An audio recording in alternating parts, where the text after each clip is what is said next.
کہ جیسے ہمارا تو المیہ اور ہمارا دماغ تصور تو یہ کہتا ہے کہ یار ہم اگر 40 لاکھ روپے ہمارے پاس ہیں، اس میں سے 1 لاکھ روپے اگر زکوٰۃ کے نکال دیں گے تو 39 لاکھ روپے باقی رہ جائیں گے، 1 لاکھ روپے تو چلے گے، 39 تو ہمارے پاس سیو ہیں۔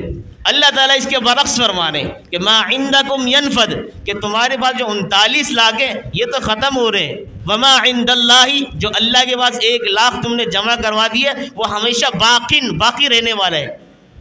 آج ہم سیف سمجھتے جو ہمارا بینک کے اندر پیسہ موجود ہے، گھر کی تجوریوں میں پیسہ موجود ہے، اسی طریقے کسی کے پاس موجود ہے، وہ نہیں ہے۔ خدا کی قسم سیف اور محفوظ مال وہ ہے جو ہم نے اللہ کی راہ کے اندر لگا دیا۔ الحمدللہ ہمارے مدرسہ ہادہ کے اندر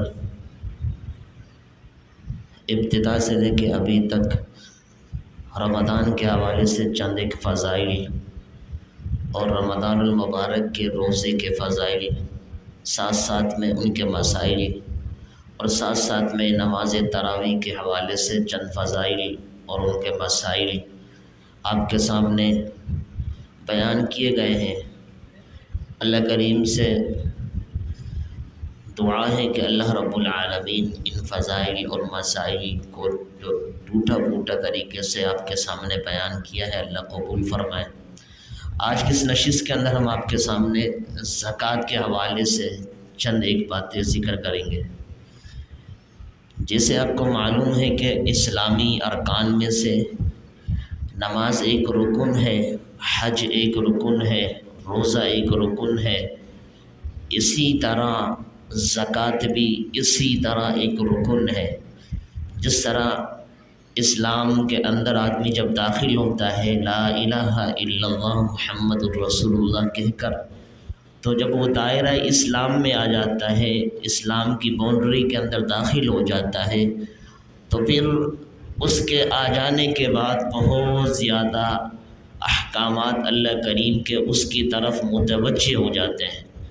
ان میں سے ایک حکم نماز ہے، دوسرا رکن اور حکم روزہ ہے، تیسرا رکن اور حکم حج ہے، اسی طریقے سے چوتھا رکن اور حکم کیا ہے بھئی زکوٰۃ ہے۔ جیسے اللہ تعالیٰ کے حبیب نے فرمایا کہ بنی الاسلام علی خمس، کہ اسلام کی بنیاد 5 چیزوں پر رکھی گئی ہے۔ شہادت اللہ الہ الا اللہ، کہ سب سے پہلے کلمہ توحید کہنا، اس کے بعد اقام الصلاۃ، نماز قائم کرنا، و ایتاء الزکاۃ، زکوٰۃ ادا کرنا، و حج البیت، اللہ تعالیٰ کے بیت اللہ کا حج کرنا، و صوم رمضان، رمضان کے روزے رکھنا۔ یہ 5 چیزیں ہیں بنیادی اسلام کے اندر۔ ان بنیادی 5 چیزوں میں سے ایک ہے زکوٰۃ، وہ اہم رکن ہے اور اہم حکم ہے، اور اللہ تعالیٰ کا اسی طرح کا حکم ہے جس طرح کہ نماز کا۔ اللہ تعالیٰ اس کی اہمیت کو قرآن کریم میں یوں بتلاتے ہیں کہ اقیموا الصلاۃ وآتوا الزکاۃ، کہ جیسے میں تمہارا رب حکم دے رہا ہوں کہ نماز کو قائم کرو، اسی طرح صرف واو کے فرق کے ساتھ میں تمہیں حکم دیتا ہوں وآتوا الزکاۃ، کہ زکوٰۃ اگر تم صاحب نصاب ہو، مالدار ہو، اللہ نے نوازا ہے، اللہ کریم نے اگر آپ کو دیا ہے تو اللہ کی عطا کردہ مال میں سے فرمائے اپنے مال کی زکوٰۃ نکالو۔ تو دیکھو اس پہ آپ کے سامنے چند ایک باتیں کرنے لگا ہوں کہ اللہ تعالیٰ نے ہمیں مال عطا کیا ہے نا، اللہ نے دیا ہے نا مال، اللہ کا عطا کرتا ہے، ایسا ہے نا بھائی؟ کیونکہ میرے ساتھ ساتھ بولنا بھی چاہیے کہ تاکہ پتہ چلے سامنے والے سمجھ رہے۔ اللہ تعالیٰ کا عطا کردہ مال ہے، جب اللہ کا عطا کردہ مال ہے تو اللہ تعالیٰ چاہتے تو کہتے کہ سارا مال دے دو، تو ہم دینے کے حقدار تھے۔ بھئی اللہ کا مال اللہ مانگ رہے، دینا پڑے گا۔ اللہ اگر کہتے تھے کہ بھئی اپنے مال میں سے آدھا دے دو تو پھر بھی ہم دینے کے حقدار تھے، کیونکہ اللہ کا عطا کردہ مال ہے۔ اللہ کہتے تھے کہ چلو تہائی حصہ دے دو، پھر بھی ہم دینے کے حقدار تھے، ٹھیک ہے بھئی اللہ کا مال ہے۔ اللہ کریم نے کتنی گنجائش دی ہے، اللہ نے کتنی انسان کو چھوٹ دی ہے، کتنی مہلت دی ہے کہ بندہ تجھے میں نے مال دیا ہے، میں پورا مال تجھ سے طلب نہیں کرتا، تجھے مال دیا ہے آدھا طلب نہیں کرتا، تجھے میں نے مال دیا ہے تہائی حصہ طلب نہیں کرتا، لیکن تجھے میں نے مال دیا ہے صرف 40واں حصہ آپ سے طلب کر رہا ہوں۔ کسی بندے کے پاس 40 لاکھ روپے ہے، اس میں سے 40واں حصہ کیا بنے گا بھائی بتائیں؟ 1 لاکھ روپیہ۔ 1 لاکھ روپے اللہ کی راہ کے اندر 40 لاکھ میں سے نکالنا کوئی مشکل ہے؟ کتنا آسان کر دیا اللہ نے زکوٰۃ کے مسئلے کو۔ اللہ تعالیٰ دیکھو کہہ سکتے تھے نا سارا مال دے دو، لیکن اللہ جیسے قرآن میں فرماتے ہیں نا کہ الف لام میم ذالک الکتاب لا ریب فیہ ھدی للمتقین الذین یؤمنون بالغیب ویقیمون الصلاۃ ومما رزقناہم ینفقون۔ اللہ تعالیٰ نے یہاں پہ متقین کی صفات کو بیان فرما رہے ہیں کہ متقین وہ لوگ ہیں جو بن دیکھے ہر ایک اللہ کی چیز پر ایمان لاتے ہیں اور اس کے ساتھ نماز ادا کرتے ہیں، اس کے ساتھ زکوٰۃ ادا کرتے ہیں اس مال میں سے جو ہم نے ان کو عطا کیا ہے۔ مطلب یہ کہ اللہ تعالیٰ نے وَمِمَّا رَزَقْنَاهُمْ اس کی جو رزق کی نسبت کی ہے اپنی طرف کی ہے کہ رزق تمہارا نہیں ہے، رزق میرا ہے، میں نے تمہیں دیا ہے۔ جب میں نے دیا تو تم جو اس کو نکالتے ہو تو تمہاری صفات کو میں رب تمہارا بیان کر رہا ہوں قرآن میں کہ میرے وہ بندے متقین ہیں، مجھ سے ڈرنے والے ہیں، میرے سامنے خشیت سے کب کبانے والے ہیں، میرے سامنے گھبرانے والے ہیں، میرے سامنے کھڑے ہونے سے ڈرتے ہیں۔ کون سے بندے کہ جو مجھ پر ایمان لاتے ہیں، میرے رسولوں پر ایمان لاتے ہیں، میری کتابوں پر ایمان لاتے ہیں، فرشتوں پر ایمان لاتے ہیں، اچھی اور بری تقریر پر ایمان لاتے ہیں، آخرت کے دن پر ایمان لاتے ہیں، بن دیکھے تمام چیزوں پر ایمان لاتے ہیں، یہ میرے بندے ہیں متقین۔ ساتھ ساتھ میں ایک اور صفات بیان کی کہ یہ ایسے لوگ ہیں کہ کبھی ان کی نماز زندگی میں چھوٹتی نہیں ہے۔ ساتھ ساتھ میں ان کی ایک اور صفت کو بیان کیا جو آج کے ہمارے موضوع کے متعلق ہے کہ وَمِمَّا رَزَقْنَاهُمْ يُنْفِقُونَ ایسے لوگ ہیں کہ جو ہم نے ان کو مال ادا کیا ہے اس کا 40واں حصہ بھی ادا کرتے ہیں۔ تو یہ بڑا اہم رکن ہے اسلام کے اندر۔ تو اس رکن کو یا تو حد سے زیادہ تجاوز کیا جاتا ہے اس کو، یا پھر پس پش ڈال دیا جاتا ہے۔ بہت سے لوگ تو زکوٰۃ کا حساب نہیں لگاتے، اتنا ایسے دے دیتے مال۔ ٹھیک ہے آپ کا اللہ کی راہ میں خرچ کرنا بہت اچھی بات ہے، ایسے لمسم دے دینا بہت اچھی بات ہے۔ جب اللہ بے حساب دے رہا ہے تو ہمیں بھی بے حساب اللہ کے راستے میں دینا چاہیے، لیکن حساب کتاب ہونا چاہیے کہ اللہ تعالیٰ نے ہمیں دیا، اللہ کا حکم کیا ہے، کیونکہ اللہ تعالیٰ نے جب حکم فرمایا کہ 40% نکالنا ہے تو 40% تو آپ اپنے مال سے نکالیں لازمی، اس کے بعد آپ کی مرضی سارا وقف کر دیں۔ ایسا ہے یا نہیں؟ اس لیے بہت سے لوگ تو زکوٰۃ سے بھاگتے ہیں کہ نہیں یار یہ ہمارے مال اللہ نے دیا ہے تو اللہ کو کیا ضرورت ہے مال کی، اللہ کو پیسوں کی کیا ضرورت ہے، اللہ تعالیٰ کو چیزوں کی کیا ضرورت ہے۔ میرے عزیزو اللہ کو تو کسی چیز کی ضرورت ہی نہیں ہے، لیکن اللہ رب العالمین نے بہت سے افراد پیدا فرمائے، کسی کو مال دیا ہے، کسی کو اعتدال والا دیا نارمل طریقے سے، کسی کو کم دیا، کسی کو بالکل نہ دیا۔ جن کو نہیں دیا اللہ کریم اس لیے ان کو نہیں دیا تاکہ اللہ کریم دیکھیں ان لوگوں کو، پرکھیں ان لوگوں کا امتحان لے کہ جن کو مال دیا ہے آئے مالدار ہونے کے باوجود، غنی ہونے کے باوجود، اچھے پیسے والے ہونے کے باوجود کسی غریب کا خیال کرتے بھی ہیں یا نہیں کرتے۔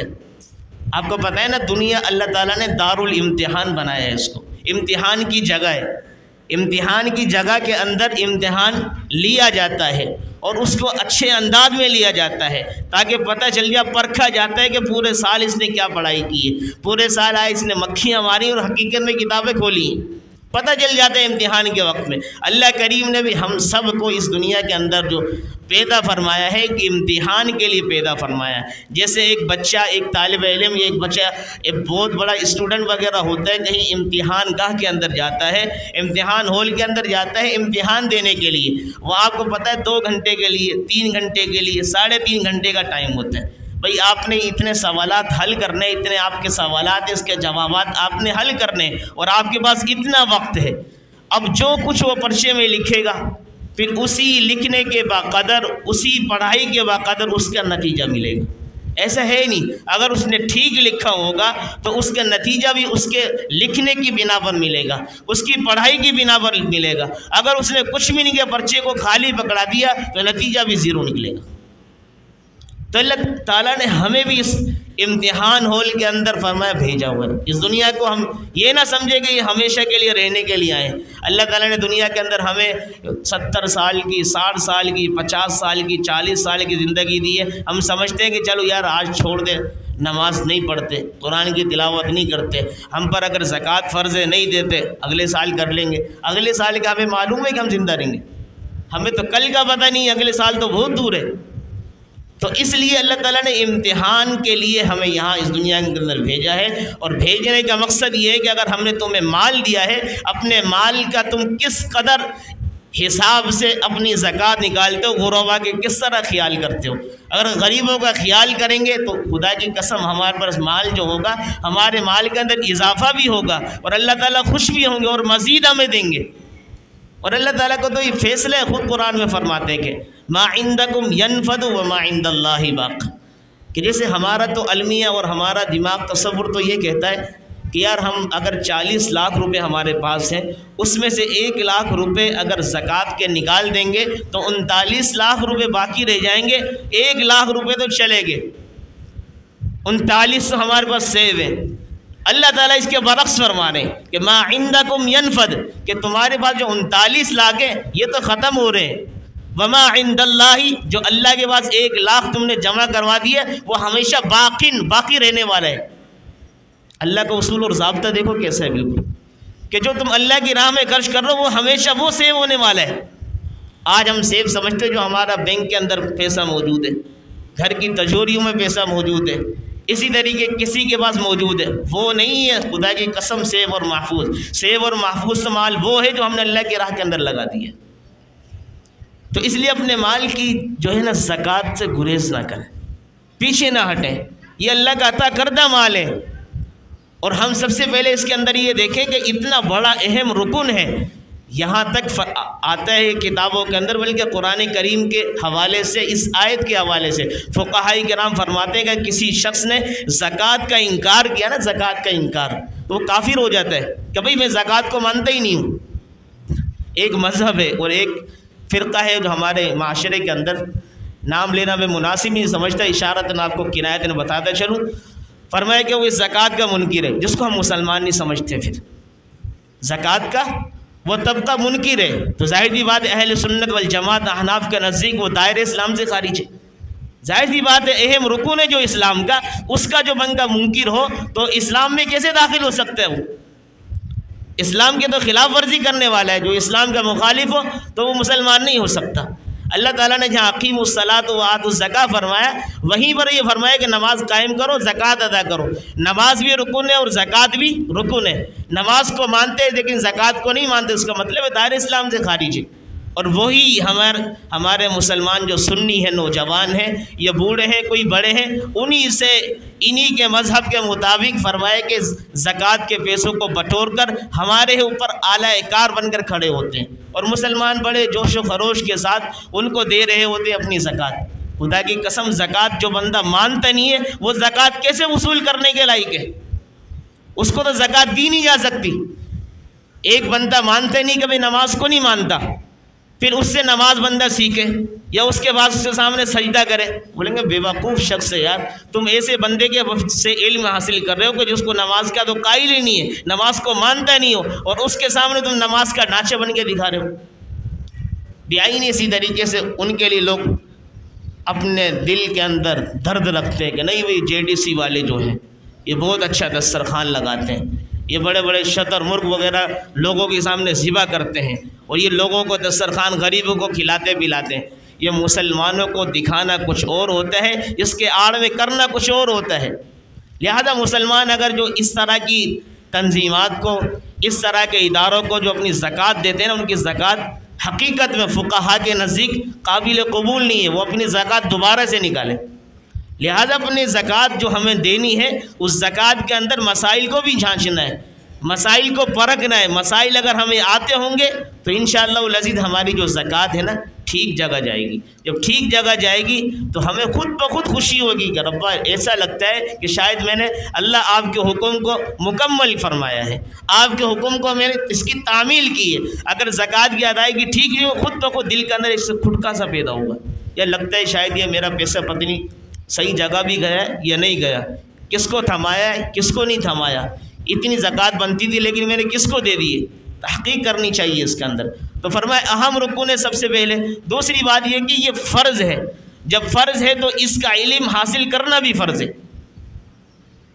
زکوٰۃ جو ہے اسلام کا اہم رکن ہے نا، فرض ہے نا، تو اسی طرح فرمایا کہ اس کا علم حاصل کرنا بھی فرض ہے ہر بندے کے ذمہ۔ جیسے ہم کہتے ہیں نا کہ نماز فرض ہے، تبلیغ میں ہم کھڑے ہو کر سنتے ہیں اور اسی طرح کہتے ہیں کہ بھائی تیسرے نمبر پہ علم کا مطلب کہ جاننا۔ آگے ہم اس کی تشریح کرتے ہیں کہ کیا مطلب جاننا، کہ حال کے امر کو پہچاننا۔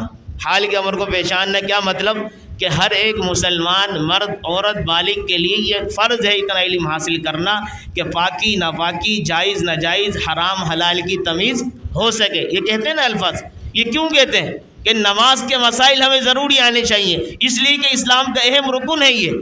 جیسے یہ فرض ہے تو اس کا علم حاصل کرنا بھی ضروری مسائل کا فرض ہے، بعینہ ہی اسی طریقے سے زکوٰۃ جیسے ایک فرض حکم ہے تو اس کا علم حاصل کرنا بھی ہمارے ذمہ فرض ہے۔ جو بندہ اس کے علم سے بھاگتا ہے تو خدا کی قسم وہی اپنے پیسے ضائع بھی کرتا ہے، وہی اپنے ان پیسوں کی وجہ سے اللہ کے عذاب میں گرفتار۔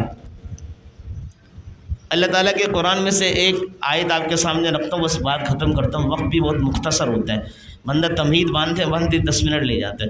اللہ تعالیٰ قرآن میں فرماتے ہیں کہ والذین یکنزون الذھب والفضة ولا ينفقونها فی سبیل اللہ۔ اللہ تعالیٰ یہ صفات بیان کر رہے ہیں ان لوگوں کی کہ وہ لوگ یکنزون الذھب جو سونے کو اور چاندی کو جمع کرتے ہیں، ولا ينفقونها فی سبیل اللہ، اور اس میں سے اپنے مال کی زکوٰۃ نہیں نکالتے اللہ کی راہ کے اندر۔ تو اللہ تعالیٰ اپنے محبوب کو فرما رہے ہیں، میرے محبوب فبشرہم بعذاب علیم، ایسے لوگوں کو یعنی جو زکوٰۃ نہیں دیتے، اپنے مال کو جمع کر کے رکھتے ہیں، کہ ان کو دردناک عذاب کی خوشخبری دے دو۔ اب دردناک عذاب کیسا ہے اس کی صفات کو بیان فرمایا، یوم یحمى علیہا فی نار جہنم، کہ وہ دردناک عذاب کیسا ہے، ایسا ہے کہ ان کا جو یہ مال ہے نا، سونا ہے، چاندی ہے، زیورات کی صورت میں ہے، یا اسی طریقے سے کپڑوں کی صورت میں ہے، یا کسی اشیاء کی صورت میں ہے، یا گودام میں بہت زیادہ مال رکھا اس کی صورت میں ہے، کسی بھی صورت میں جمع کیے ہوئے لیکن زکوٰۃ نہیں دیتے، تو پھر کیا ہوگا؟ فرمایا کہ اس مال کو جلایا جائے گا، پگھلایا جائے گا، تپایا جائے گا، گرم کیا جائے گا، کس کے اندر؟ فی ناری جہنم، جہنم کی آگ کے اندر اس کو پگھلایا جائے گا۔ اندازہ لگاؤ جس چیز پر لوہے کو پگھلایا جائے گا وہ عام سی آگ ہو، اس کی تپش کتنی تیز ہوتی ہے اور زیادہ ہوتی ہے، کیونکہ اللہ معاف فرمائے کہ قیامت کے روز جو جہنم کی جو آگ ہوگی اس کے کیا قدر شعلے اوپر بھڑکیں گے، اس آگ کے اوپر فرمائے کہ ہمارے اس مال کو جس کو ہم جمع کرتے ہیں، اور جمع کرتے کرتے یہاں تک کہ تجوریہ بن لیتے ہیں، بینکوں کے اندر اپنے اتنے اکاؤنٹ کھلوا لیتے ہیں، اتنا پیسہ جمع کر لیتے ہیں لیکن زکوٰۃ نہیں نکالتے، اس مال کو اللہ کریم کے ہاں فرمایا کہ پگھلایا جائے گا، تپایا جائے گا۔ صرف یہیں پر بس نہیں فرمائی اللہ کریم نے، فرمایا پھر کیا جائے گا؟ فتقوا بہا جباہہم وجنوبہم وظہورہم، اللہ اکبر، فرمایا کہ پھر یہ پگھلا کر، اس کو تپا کر، بالکل گرم کر کر، جیسے نہیں، اب میرے خیال میں جو سیسا ہوتا ہے اس کو پگھلایا جاتا ہے وہ کیسا بن جاتا ہے، پھر اس طرح اس کو پگھلانے کے بعد سب سے پہلے اس کو اٹھا کر اس کے پیشانی کو داغا جائے گا، پیشانی میں اس کو صحیح طریقے سے رگڑا جائے گا، پھر اس کے بعد فرمایا کہ اس کے پہلوؤں کو رگڑا جائے گا، پھر فرمایا کہ اس کی پیٹھ کی باری آئے گی، اس کے مال کو اسی کے اوپر لگایا جائے گا، پگھلا کر۔ اندازہ لگاؤ کیا معاملہ ہوگا۔ اللہ تعالیٰ فرما رہے ہیں یہ کیوں کیا جائے گا؟ ھذا ما کنزتم لانفسکم، یہ اس لیے کیا جا رہا ہے کہ تم اپنے مال کو اپنے لیے بھر بھر کر جمع کر کر رکھتے تھے، اللہ کی راہ کے اندر خرچ نہیں کرتے تھے۔ پھر اللہ تعالیٰ فرمائیں گے فذوقوا ما کنتم تکنزون، چکھو ابھی مزہ جو تم جمع کرتے تھے نا، جمع کرنے کا مزہ چکھو۔ میرے حکم تمہارے سامنے آیا، میرے انبیاء تمہارے سامنے دلائل دیتے رہے، صحابہ نے دلائل کی روشنی میں سمجھایا، فقہاء علماء تمام آئے، لیکن تم پھر بھی نہ سمجھے، اپنی تجوریوں کو بھرتے رہے، اپنے بینکوں کے اندر اکاؤنٹ کھلواتے رہے، لیکن میری راہ میں خرچ نہ کرتے رہے، لہٰذا اس کی بنا پر آپ اس عذاب کے اندر گرفتار ہو۔ اب اندازہ لگاؤ کتنی بڑی، دیکھو ایک تو ہوتا ہے کسی مولوی کی بات ہو، کسی منطقی کی منطق ہو، کسی فلسفی کی فلسفہ ہو، نہیں، یہ اللہ رب العالمین کا قرآن ہے، کوئی جنگ اخبار نہیں سنا رہا آپ کو، اللہ کا قرآن سنا رہا ہوں، سورۃ توبہ کے اندر یہ آیات ہیں۔ اب اندازہ لو کتنی سخت وعید ہے۔ علماء نے یہاں تک فرمایا کہ اللہ تعالیٰ نے یہ تذکرہ کیوں فرمایا ہے کہ اس کو پگھلا کر تپا کر اس کے مال کو سب سے پہلے پیشانی کو داغا جائے گا، پھر پہلو کو، پھر پیٹھ کو۔ کیوں کہ ایک بندہ سائل سوال کرنے والا آتا ہے ہمارے پاس، وہ کچھ سوال کرتا ہے، جب سوال کرتے کے ساتھ سب سے پہلے اس کو دیکھ کے ہمارے چہرے پہ ناگواری کا اظہار ہوتا ہے، تیوری چڑھ جاتی ہے۔ اللہ کریم فرمایا تو نے کل جب تم دنیا کے اندر تھے، تمہارے پاس مال تھا، کوئی سائل سوال کرنے آیا تو تم نے اس کو عجیب انداز سے ناگواری کا اظہار کیا، جس کی وجہ سے اس کے دل پہ کیا گزری ہوگی، لہٰذا آج تمہارے اس وجہ سے تمہارے اس پیشانی کو داغا جا رہا ہے۔ اس کے بعد پھر وہ بندہ پہلو تہی کر لیتا ہے، اس سے منہ موڑنے کی کوشش کرتا ہے اس فقیر اور سائل سے۔ پھر اللہ کریم علماء فرماتے ہیں کہ اللہ کریم اس لیے پہلو کی باری لائیں گے، پھر اس کو داغا جائے گا۔ پھر اس کے بعد دیکھتے ہیں فقیر بالکل جا نہیں رہا، پھر اٹھ کے جانے کی کوشش کرتے ہیں، اس کو پیٹھ دکھاتے ہیں۔ اس وجہ سے علماء فرماتے ہیں اللہ کریم اس کے بعد پیٹھ کی باری لے کر آئیں گے داغنے کے اعتبار سے۔ تو اس لیے میرے عزیزو ہمیں بھی دیکھنا چاہیے، اگر اللہ نے ہمیں مال دیا ہے تو مال کے اندر دریغ نہ کریں، اللہ کی راہ کے اندر خوب خرچ کریں۔ زکوٰۃ تو کم از کم نکالیں اپنے مال کی۔ جب زکوٰۃ نکالیں گے، زکوٰۃ کے بارے میں علماء فرماتے ہیں یہ زکوٰۃ جو ہمارے مال کا میل ہوتا ہے، آپ دیکھتے ہیں کہ اگر ایک چیز کے اندر، مثال دے رہا ہوں، مدرسہ ہے ہمارے، اگر مدرسے کی صفائی نہ کی جائے، تھوڑی تھوڑی سی مٹی ہے، یہ آہستہ آہستہ جو مٹی، حالانکہ اچھائی زیادہ ہے مٹی کم ہے، لیکن اگر روزانہ اس کی صفائی نہ کی جائے نا، کیا ہوگا، ایک دن مدرسے کے اندر جو ہوگا بالکل مٹی اور دھول کا ایک بہت خطرناک طریقے سے طوفان اٹھے گا، وہ پورے مدرسے کو بے رونق کر دے گا۔ ایسے ہے نہیں، دیا ہی نہیں۔ اسی طریقے سے اگر ہمارے مال کے اندر زکوٰۃ کا مال چھپا ہوا ہوگا، جو میل ہوگا، ایک دن آئے گا ہمارے پورے مال کو گندا کر کے چھوڑ دے گا، یہاں تک کہ یا تو آگ کے نام کر دے گا، آگ کے نام کا مطلب کہ آگ لگ جائے گی، یا چوری ہو جائیں گے، یا اللہ معاف فرمائے جان کے اوپر ایسی آ جائے گی، پیسے سارے کے سارے ہاسپٹلوں کے اندر جائیں گے، جیلوں کے اندر جائیں گے، قید کے اندر جو بندہ زندگی بسر کر رہا ہے اس میں لگتے چلے جائیں گے۔ اس لیے میرے عزیزو اپنے مال کی زکوٰۃ نکالنی ہے، ساتھ ساتھ میں اس اہم رکن کو بھی ماننا ہے، اس کے فرائض کو بھی سمجھنا ہے اور اس کے علم کو بھی حاصل کرنا ہے۔ کریں گے انشاءاللہ، اللہ تعالیٰ عمل کی توفیق عطا فرمائے۔ وما علینا الا البلاغ۔